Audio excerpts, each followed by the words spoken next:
cursing them because they have still refused to pledge never again to sell foie gras. They have sold this horrible delicacy for years. Foie gras involves force-feeding ducks repeatedly until their livers become fattened and diseased. It is an awful product that has been banned in numerous countries and now the state of California. When we brought these concerns to the business owner, Eric Seabold, instead of responding with concern, he responded by locking activists into his building, unlawfully imprisoned them. His staff responded with violence, pushing people around.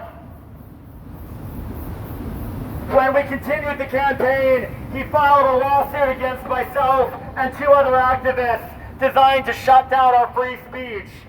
Yesterday, the D.C. Superior Courts found that this was a strategic lawsuit against public participation, meaning that it was a lawsuit that was meritless and was only done to bury us in legal fees.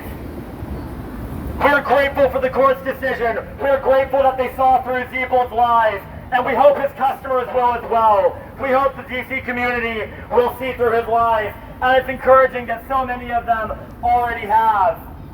We deserve better than this. We deserve better than restaurants that lie to us, restaurants that abuse animals.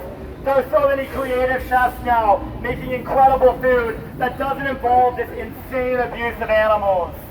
Most chefs with any honor would never serve this product.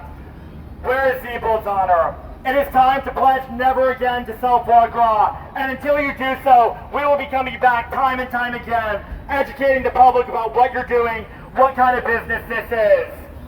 All your lawsuits, all your lies!